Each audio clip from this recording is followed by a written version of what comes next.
My friends, I think you don't know this about Arnold's address to the Russian people, and I think you've got to know it.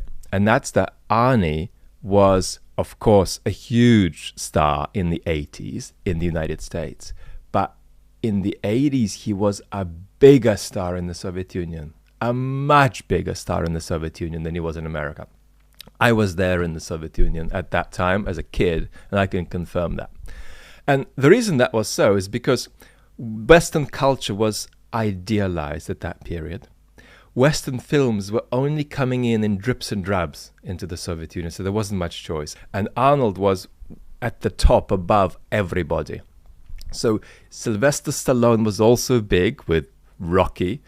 And there were individual films that were huge, like Die Hard 1, I think, at the very end of the 80s, and Eddie Murphy's Coming to America. But no star was comparable to Arnie. I mean, when you think of Arnie in the 80s in the Soviet Union, you're thinking basically of names like Thatcher and Reagan, not other actors. And so when Arnie's making his video, he is addressing a generation of Russians born in the 50s, 60s, 70s, and early 80s, for whom he is a star so big that you can't imagine it in the West, because in the West there was always this dilution of lots and lots of choice. But Arnie was right there at the top in the Soviet Union.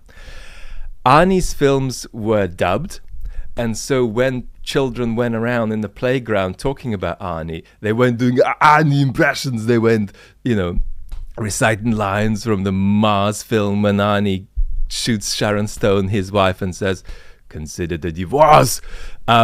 But they were talking about him non-stop. And so Arnie is appearing on camera as somebody who in many ways defined a generation or two in the Soviet Union. And I wanted you to understand that context behind his video.